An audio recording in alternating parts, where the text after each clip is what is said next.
నమస్కారం అండి. ఇప్పుడు మనం పలుకే బంగారం ఆయన అనే ఒక చక్కటి కథని వినేద్దామండి. నాన్న, నువ్వు కొనే ప్రతి వస్తువు నానమ్మ కోసమేనా? కొత్త ఏసీని అమ్మ గదిలో బిగించమంటూ నేను పనివాళ్లతో చెబుతుంటే విన్న మా అబ్బాయి శైలేష్ తన అయిష్టతని బాహాటంగా ప్రదర్శించేసి విసురుగా బయటికి వెళ్ళిపోయాడు. కొడుకు మాటలు బిగ్గరగా వినిపిస్తుంటే వంటింట్లో నుండి హాల్లోకి వచ్చిన కోమలితో, పెద్దంతరం చిన్నంతరం లేకుండా ఎంత పెడసరంగా మాట్లాడుతున్నాడో చూడు అన్నాను నేను కోపంగా. వాడన్న దాంట్లోనూ నిజం ఉంది కదండి. 6 నెలల క్రితం ప్లాస్మా టీవీ కొంటున్నారని చెప్పగానే ఫ్రెండ్స్తో కలిసి సరదాగా అందులో క్రికెట్ మ్యాచ్లు చూడొచ్చునని వాడు ఆశపడ్డాడు. తీరా చూస్తే మా అమ్మకి చత్వారం ఉంది, పెద్ద స్క్రీన్ పైన బొమ్మలు బాగా కనబడతాయంటూ దాన్ని కాస్త తీసుకెళ్ళి అత్తయ్య గారి గదిలో పెట్టించారు. ఇలా ప్రతి విషయంలో ప్రథమ తాంబూలాన్ని మీ అమ్మగారికి అందిస్తుంటే ఇంట్లో మిగతా వాళ్ళకి మండదా మరి?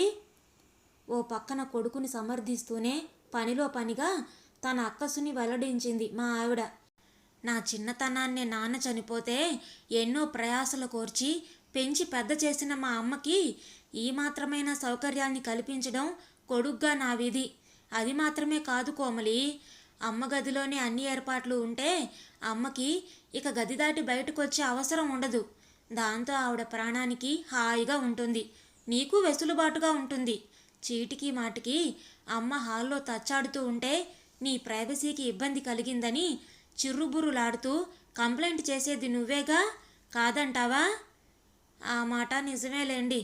అత్తయ్య గారు హాల్లోకి వచ్చి ప్రతి విషయాన్ని ఆరాలు తీస్తుంటే నాకు మహా చిరాకు వచ్చేస్తుంది.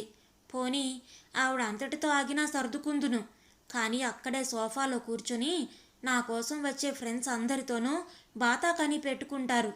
ఇంక మన రిషిగాడు కనిపించడం ఆలస్యం. వాడి చెవిలో జోరీగలాగా దూరి ఏవో నీతి బోధలు చేస్తూనే ఉంటారు. అవన్నీ వాడికి నచ్చవు. అలాగని పెద్దావిడ్నేమీ అనలేక నా మీద ఎగురుతాడు. ఈ గోలంతా పడే కంటే మీరన్నట్టుగా ఆవిడ గదిలోనే అన్ని ఏర్పాట్లు చేయడమే ఉత్తమం. అయినా మీ చాదస్తమే కానీ అత్తయ్య గారి కోసం మీరిన్ని చేస్తున్నా నాకైతే ఆవిడ మొహంలో ఏనాడు పిసరంతైన సంతృప్తి కనబడదు. ఆవిడ నోటి నుండి మీ గురించిన ఒక చిన్న పొగడ్త వినిపించదు. పలుకే బంగారం ఆయన అన్నట్టు ఎప్పుడూ మూతి బిగించుకొనే కూర్చుంటారు. తను చెప్పవలసింది చెప్పేసి తిరిగి వంటింట్లోకి వెళ్ళిపోయింది కోమలి. అమ్మ గురించి చివర్లో తనన్న మాటలు నాకు అప్రియంగా అనిపించినా ఆ క్షణాన వాటిని నేను అంతగా పట్టించుకోలేదు.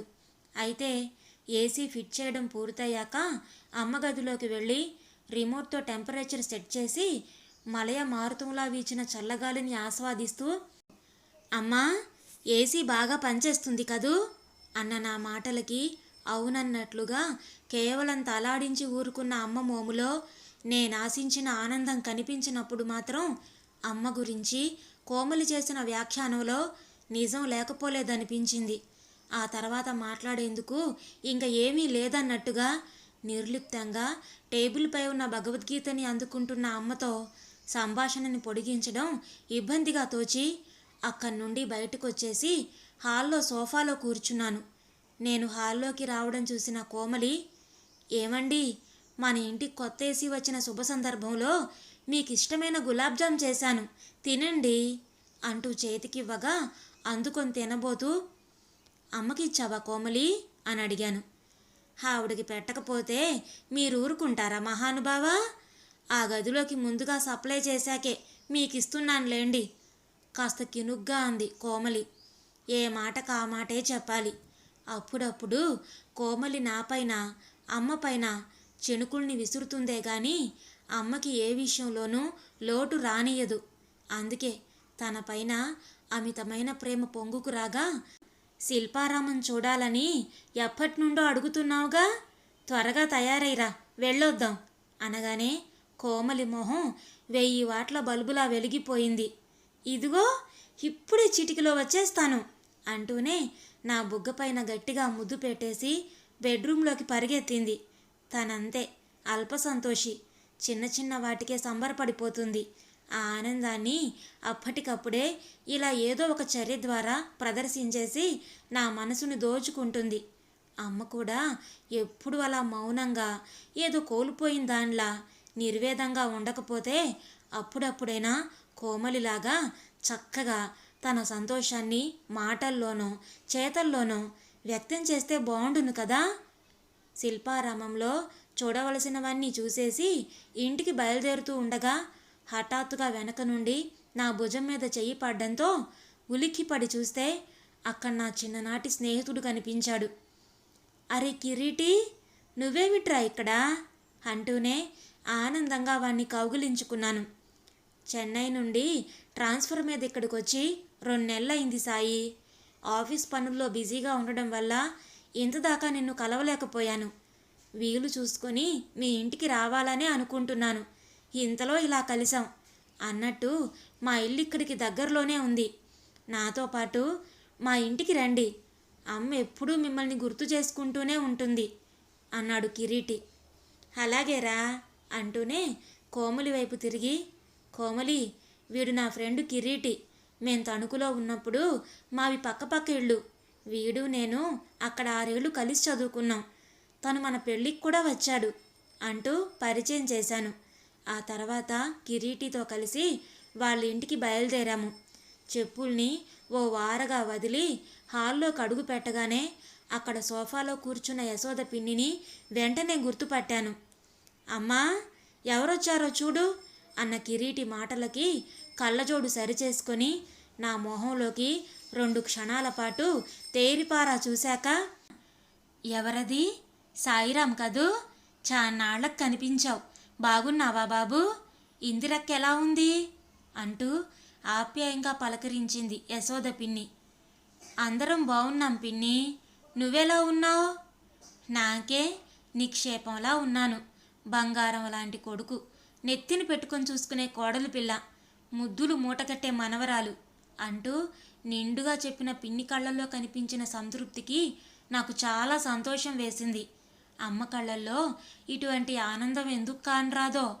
కాసేపు ముగ్గురం కలిసి తణుకులో జ్ఞాపకాలని నెమరేసుకుంటుంటే కోమలి శ్రోతలా వింటూ కూర్చుంది.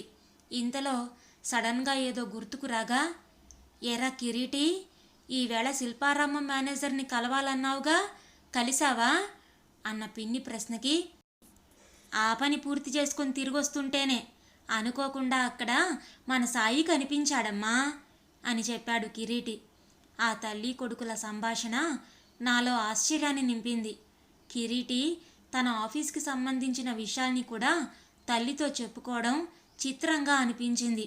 నా మటుకు నేను అమ్మతో ఇలాంటివి పెద్దగా మాట్లాడను. అడపాదడపా ఆఫీస్ విషయాలు ఇంట్లో పంచుకున్నా అది కోమలితోనే.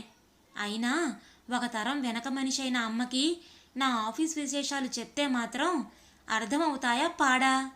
అంతలో బయటి నుండి లోనికొచ్చిన వ్యక్తిని భాగ్యలక్ష్మి, నా భార్య అని పరిచయం చేస్తూనే ఆమె చేతుల్లో నుండి కూరగాయల సంచుల్ని అందుకొని వంటింట్లో పెట్టొచ్చాడు కిరీటి. సోఫాలో యశోద పిన్ని పక్కనే కూర్చొని కొంగుతో నుదుటిపైన చెమటను తుడుచుకుంటూ, అత్తయ్య, ఈవేళ మార్కెట్లో మీ అబ్బాయికి ఇష్టమైన చింతచిగురు దొరికింది. అలాగే మీకు ఇష్టమైన బొమ్మిడాయలు దొరికాయి. ఈ రాత్రికి వంట ఏం చేయమంటారు అని భాగ్యలక్ష్మి అడుగుతూ ఉంటే, బాగా అలసిపోయినట్టున్నావు, ఇవాళకి నువ్వు రెస్ట్ తీసుకోమ్మా. నేను ఇందాకే టమాటో పచ్చడి చేసి వంకాయ కూరలోకి మసాలా కూడా రెడీ చేశాను. అన్నము కూర అరగంటలో అయిపోతాయి అని చెబుతూ, సాయి, మీరు ఈవేళ ఇక్కడే భోజనం చేయండి. నీకు టమాటా పచ్చడి చాలా ఇష్టం కదా అంది యశోద పిన్ని. నా ఇష్టాలు నీకెంత బాగా గుర్తున్నాయి పిన్ని అంటూ ఆశ్చర్యపోతూనే, ఇప్పుడు భోజనాలు అవి వద్దు, ఆలస్యం అవుతోంది. ఇంట్లో అమ్మ ఒక్కతే ఉంది, మరోసారి తీరిగ్గా వస్తాం అన్నాను. అయ్యో, అమ్మని ఇంట్లో ఒంటరిగా వదిలొచ్చావా? అలా అయితే త్వరగా బయలుదేరు సాయి. నిన్ను విడిచిపెట్టి ఉండడం అంటే ఇందిరక్కకి ఎంత నరకమో నాకు బాగా తెలుసు. అప్పట్లో మన కాంపౌండ్లో ఆడవాళ్ళమంతా కలిసి అడపాదడపా సినిమాకో షాపింగ్కో ప్రోగ్రాం వేస్తే మా సాయి ఇంటికొచ్చేటప్పటికి నేను ఇంట్లో ఉండకపోతే వాడు బెంగెట్టుకుంటాడు. వాడు లేకుండా నాకు ఎక్కడికి వెళ్ళబుద్దెయ్యదు అంటూ ఇల్లు కదిలేది కాదు మీ అమ్మ.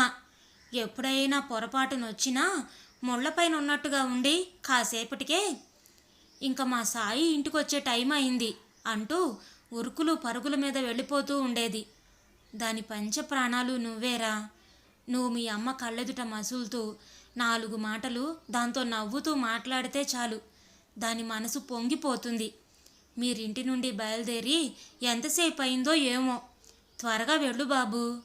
అయినా అమ్మను కూడా తీసుకొచ్చుంటే బాగుండేది కదరా, తను కదల్లేని పరిస్థితుల్లో కానీ లేదు కదా అంటూ ఆందోళన పడింది యశోద పిన్ని. పిన్ని మాటలు నాలో నిద్రాణమైన బాల్య జ్ఞాపకాల్ని తట్టి లేపాయి. నిజమే, నా చిన్నతనంలో నేను ప్రతిదీ అమ్మతోనే పంచుకునేవాణ్ణి. స్కూల్ నుండి నేను ఇంటికి తిరిగి వచ్చే వేళకి అమ్మ ఇంట్లో ఉండకపోతే నాకు అస్సలు తోచేది కాదు. ఏ రోజుకు ఆ రోజు ఆ వేళ ఎలా గడిచిందో పోసగుచ్చినట్టుగా వివరంగా అమ్మతో చెప్పుకోకుంటే నాకు పిచ్చెక్కినట్టుగా ఉండేది. ఆ మాటకొస్తే నేను ఉద్యోగంలో చేరిన మొదట్లో కూడా ఆఫీస్ కబుర్లని అమ్మతోనే పంచుకునేవాణ్ణి. అదేమిటో మరి కోమలితో పెళ్ళయ్యాక నా అలవాట్లన్నీ మారిపోయాయి. కోమలి తల్లిదండ్రులు బంధువర్గము ఇదే ఊళ్ళో ఉంటారు. తనకి స్నేహితురాళ్ళు కూడా ఎక్కువే. పెళ్ళైన మొదట్లో తరచుగా వాళ్ళిళ్ళకి మేము వెళ్ళడం లేదా వాళ్ళని మా ఇంటికి భోజనాలకి పిలవడం జరుగుతూ ఉండేది. 2-3 రోజులు వరుసగా ఏవైనా హాలిడేస్ కలిసి వస్తే అందరం కలిసి పిక్నిక్లకి టూర్లకి వెళుతూ ఉండేవాళ్ళం. అమ్మని మాతో రమ్మంటే తను పెద్దగా ఇంట్రెస్ట్ చూపేది కాదు. నేను బలవంతం చేయబోతే పెద్దవారు ఆవిడ్ని ఇబ్బంది పెట్టడం దేనికి, ఆవిడికి ఎలా ఇష్టమో అలానే ఉండనివ్వండి అనేది కోమలి. అలా వివాహం తర్వాత కోమలితో నా బంధం బలపడి నా మనసుని తలపులని తనతో పంచుకోవడం మొదలెట్టగానే నాకు తెలియకుండానే అమ్మకి నాకు మధ్యన దూరం పెరిగిపోయి మాటలు తగ్గిపోయాయి. భోజనం చేశావా, మందులు వేసుకున్నావా లాంటి పొడి పొడి మాటలే తప్ప అమ్మతో నేను నోరారా కబుర్లు చెప్పి ఎన్నాళ్ళయిందో. నేనలా ఆలోచనల్లో ఉండగానే చూడు నానమ్మా, అమ్మ నన్ను ఐస్ క్రీమ్ తినివ్వడం లేదు అంటూ తల్లిపైన ఫిర్యాదుతో నానమ్మ పక్కనే వచ్చి కూర్చుంది కిరీటి కూతురు. మరే ఐస్ క్రీమ్ తింటే నీకు రొంప చేసి జ్వరం వచ్చేస్తుందేమోనని అమ్మ భయం తల్లి. 4 రోజులు ఆగితే స్కూల్లో పరీక్షలు అయిపోయి సెలవులు ఇస్తారుగా, అప్పుడు మన ఇద్దరం కలిసి కథలు చెప్పుకుంటూ బోల్డన్ ఐస్ క్రీములు తిందాం, సరేనా బుజ్జి తల్లి అంటూ యశోద పిన్ని తన మనవరాలకి నచ్చచెప్తూ ఉంటే చూడముచ్చటగా ఉంది. మా శైలేష్కి మా అమ్మ దగ్గర ఇటువంటి చనువు లేనే లేదు. అయినా కన్న కొడుకుని నేనే అమ్మకి మానసికంగా దూరం జరిగిపోయాక ఇంకా నా భార్యాబిడ్డల విషయం చెప్పేదేముంది. నానమ్మ అంటూ చిన్నతనంలో అమ్మ వద్దకి శైలేష్ పరిగెత్తబోతూ ఉంటే షూ, నానమ్మని డిస్టర్బ్ చెయ్యకు అంటూ కోమలివాడిని వారిస్తూ వెనక్కి లాగేది. అది చూసి మా అమ్మకి శ్రమ కలగనీయకుండా కోమలి చక్కగా చూసుకుంటుంది అనుకుని సంతోషించానే తప్ప దాని ఫలితంగా నానమ్మ వద్ద మనవడికి చనువు లేకుండా పోతుందని ఆలోచించలేకపోయాను. కిరీటి ఇంటి వాతావరణానికి మా ఇంట్లో పద్ధతులకి నడుమ ఉన్న అంతరం నాకిప్పుడు స్పష్టంగా తెలుస్తోంది. అమ్మ కళ్ళల్లో కాంతి లోపించడానికి ఆమె మౌనానికి గల కారణం లీలగా బోధపడుతుంది. పిన్ని, మీరంతా ఈ ఆదివారం వీలు చూసుకొని లంచ్కి మా ఇంటికి వచ్చేసేయండి.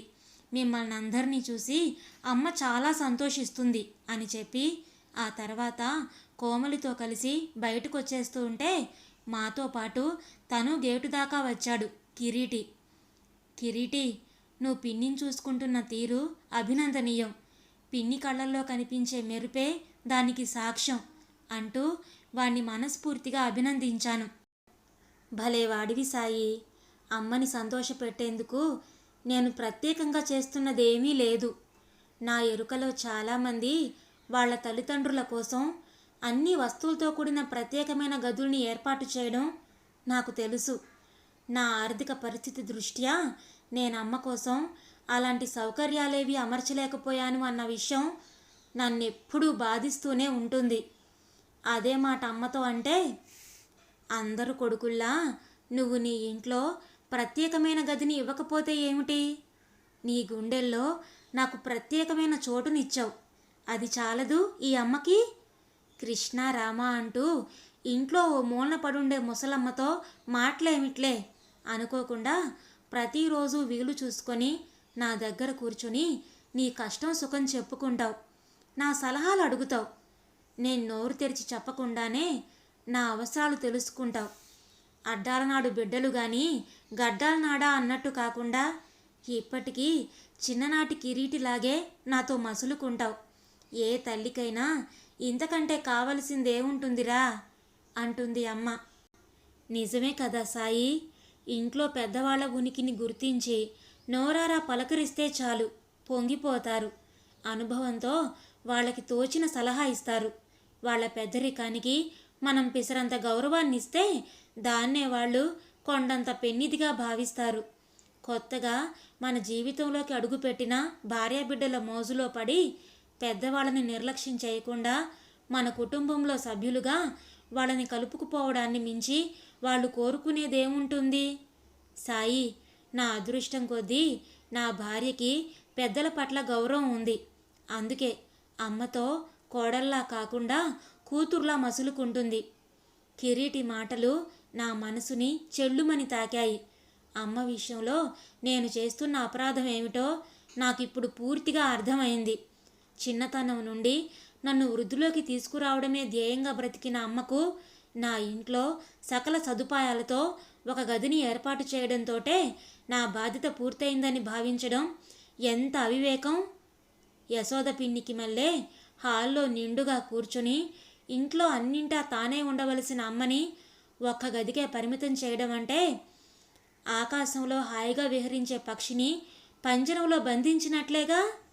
స్వేచ్ఛని హరించేసే పంజరాన్ని బంగారంతో చేసినా అది పక్షికి ఆనందాన్ని ఇవ్వదు అన్న చిన్న విషయం ఇంతకాలంగా నా మనసుకు ఎందుకు తోచలేదు? అందరితో కలిసి సరదాగా కబుర్లు చెప్పుకుంటూ టీవీలో సినిమాని చూడడంలో ఉన్న ఆనందానికి అమ్మని దూరం చేసేసి, అమ్మా నీ గదిలో పెద్ద టీవీ పెట్టాను, ఇప్పుడు నీకు బొమ్మ స్పష్టంగా కనబడుతుంది కదా అని అడగడం ఎంత హాస్యాస్పదం!